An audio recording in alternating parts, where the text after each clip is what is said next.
Greetings, metalheads, and welcome to No Nonsense Metal Reviews. I'm George, and today I'm back with another new release review. An album that I am absolutely freaking loving.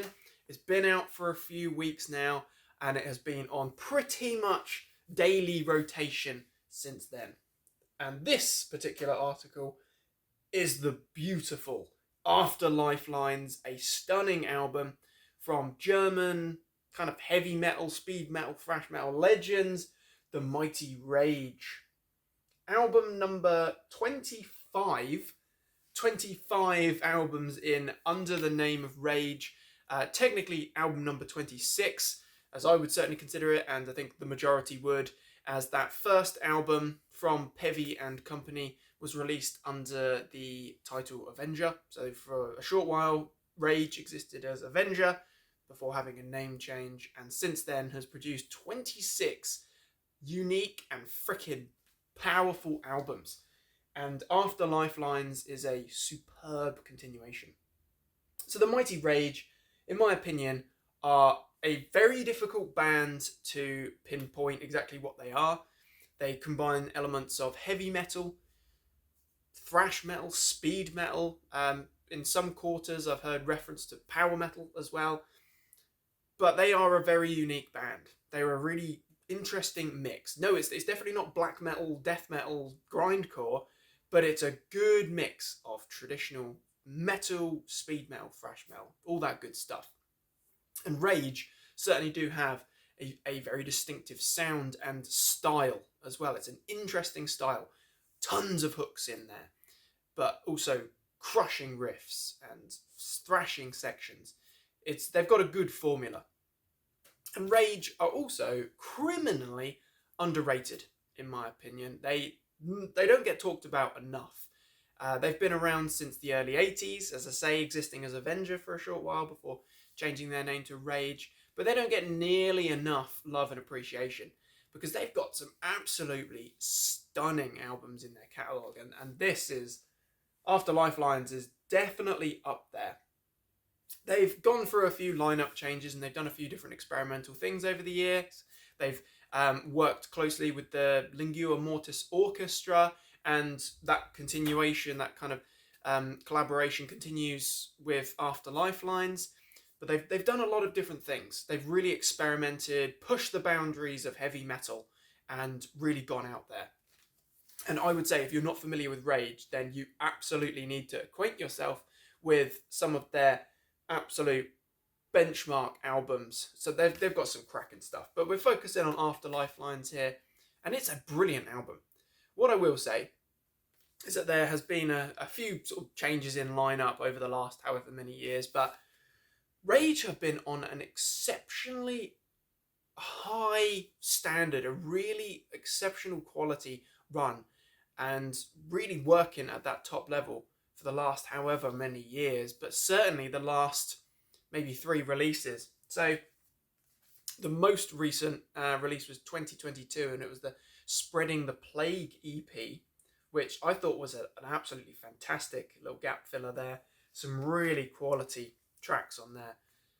2021 saw the release of Resurrection Day, which is a monster of an album. It's an absolutely fantastic album. It's heavy, it's fast, but it's also got those really big, catchy songs that Rage are known for. It's a real stunning album, and to be honest, the last 3 years have absolutely flown because I thought that this was like 2023 or 2022 at the earliest, but no, absolutely. 2021 was the last full-length album, but that was a freaking great album. And before that, we had Winds of Rage, which again, Wings of Rage, I should say. This is a stunning album, heavy, fast, brilliant stuff. So they've been on a fine run. They've been on a really fine run, and that continues with Afterlifelines. This is a double album. In total, this is 21 songs, I believe. It's a double album. The first half of the album, Afterlife, as you can see, the double vinyl track list here. Afterlife is just Rage on their own, delivering what I would argue is probably some of the heaviest tracks they've ever done. This is actually an unreasonably heavy album for Rage. This is heavier than anything else they've done well, in my memory anyway. Absolutely punishing. The second disc, so side C and D, is Lifelines, and that is the collaboration with the Lingua Mortis Orchestra. Yep, that is correct. And they are also very good. It's Rage, but performing with the orchestra. And it just gives a real grandiose, big, epic sound to some of these freaking heavy metal songs. So there's been a few lineup changes, as I mentioned, but we've still got Peter Pevi Wagner, vocals and bass. We've got Gene Borman on guitars and backing vocals.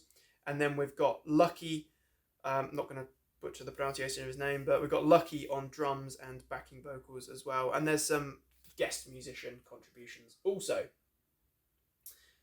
Overall, this is a freaking fantastic album, although I will say it's very, very long. It's a very long album. It's over an hour in duration. This is such a nice package, actually. I'm just really appreciating this artwork. Love it. And you might be wondering why I've gone for the vinyl version instead of the CD, as CD is my general go-to. It's my preferred format, just because it's a little bit more easy to listen to. You know, you can listen to it in the car, listen to it in your home system, whatever. Yeah, CD is my go-to. However, the CD copy of Afterlifelines, even at pre-order, was £20 or more. I mean, that's ridiculous. I know it's a double album, 2 CDs, but £20+ for a CD is not okay unless it's packed with extra discs and material, patches and all that good stuff. No, not paying that. This vinyl was, I think it was £21 on pre-order from Amazon. So it was a little bit more of an easier choice. Of course I was going to go for this. Just a standard double vinyl, black vinyl I should say, but no, I'm definitely not going to pay 20 quid for just a CD. So let's take a look at the tracks there. As I say, it's packed start to finish with brilliant songs. We kick off with an intro piece in the beginning before End of Illusions, the first proper track. It instantly rockets off with Pevi and co delivering the frickin' goods. Pevi's vocals are, I think he's a great vocalist actually. He can do singing and he can also, as in, you know, got good cleans. No, he's not Rob Halford or Dio, no. But he's got a good vocal delivery. He's got power in his vocals. He's also got a good sort of rough vocal style as well. But the whole band is red hot here. It's a fast, kicking off track there. End of Illusions, big chorus, before we get Under a Black Crown, which delivers furious, monolithic breakdowns that it's almost like they've been listening to a little bit too much Bullet for My Valentine or something, where you get these real thrashing fast sections and then you just get these crushing breakdown riffs. It's interesting. I think that there's definitely a modern metal influence here. And maybe they've had their ears to bands like Bullet for My Valentine or Trivium, maybe. I don't know, I can't confirm, but there's a striking resemblance to those sorts of bands as well here. Afterlife is big, hooks galore, thrash. Well, I say thrashing, more like speed metal riffs. Absolutely delightful stuff. Dead Man's Eyes is one of the personal favourites, those sort of standout moments for myself on this album. It's dark, it's heavy. Again, it's got those pummeling, chugging breakdown riffs. Absolutely delightful. It's proper neck-busting headbang stuff. Mortal is brilliant. That is so freaking catchy and so groovy. Absolutely delightful stuff. A really dark track actually. It's got a sinister vibe, these rumbling bass tones, and then huge chorus again. It's so memorable. Toxic Waves, again, it's quite grand in its sound. Brilliant guitar leads in there, I will say. Big chorus, very hooky, very catchy stuff. Water War is a good song. Justice Will Be Mine, that is very rousing, lively, heavy metal. Again, very, very heavy. Shadow World's a good one. Life Among the Ruins, that's very grand. Again, it's very catchy. It's all very catchy stuff. I think even from your initial first listen, these tracks are sticking in the mind. Absolutely. So that's Afterlife, where it's just Rage delivering some freaking heavy stuff. Then we've got Lifelines with the Lingua Mortis Orchestra, and that brilliantly continues. So we've got Cold Desires, which is fantastic. Root of Our Evil, very grand. Curse the Night is one of the other real standouts there. With the orchestration, it sounds absolutely fantastic. Again, it's got this very theatric kind of vibe there. It's sinister, but it's very powerful.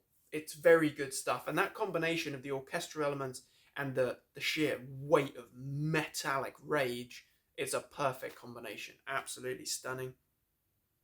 One World, it's great.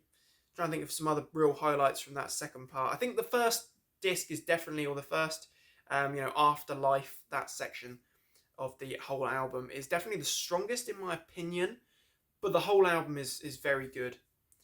Dying to Live, The Flood, both very good songs. Again, it's catchy, big, it's metal, but you've got those great orchestral elements. Then Lifelines is the last sort of proper track. After that, you get like an interlude and a slower outro piece. But Lifelines is a nearly 10-minute long epic of a track. It's huge, builds. It's got all of those rage elements that you want, but it's incredibly powerful and it's very grand sounding. It's certainly a brilliant way to bring a fantastic album to its close. Absolutely cracking stuff. I really can't praise this album enough, and I can't praise Rage enough. German metal institution. And as I say, if you've never heard of Rage, you absolutely need to do the research. As you can probably see from here, I'm quite a fan of Rage, and we've also got the albums here, and I've got more on the other shelf beside me there. Freaking great band. So many decent albums in their discography. And this is a fine continuation of form. They've been, as I say, they've been on a stunning form recently. For a long time, they've been on an absolutely fine form. There's a few albums that maybe they don't quite deliver in the same way that their earliest or earlier albums really deliver, and the latter stuff, but hey, that's quite common. So after Lifelines, then, a double album, that's absolutely gonna appease the fans of Rage, but also if you've not heard of Rage before, this is just as good a place to start.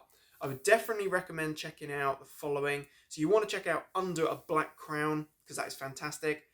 Dead Man's Eyes, Mortal, Justice Will Be Mine, and I'd probably go for some tracks like One World is a really good one, Curse the Night.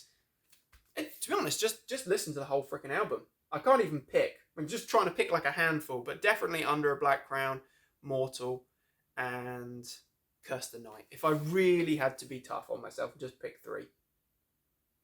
So my friends, check out Afterlifelines, stunning album number 26 from the mighty Rage, from Pevi Wagner, a freaking legend in metal. Check it out. Check out Rage. Are you a fan? Have you already heard it? What are your thoughts and opinions on this album? If you've not heard it, check it out and then let me know what you think. I'm very interested to hear. But thank you very much for watching, my friends. Please do feel free to like, subscribe, share, comment, whatever. I really do appreciate the continued support, my friends. So thank you very much for that. Do check back soon for more reviews and recommendations of all the good heavy things. Until next time, my friends, do take care of yourselves and stay freaking heavy.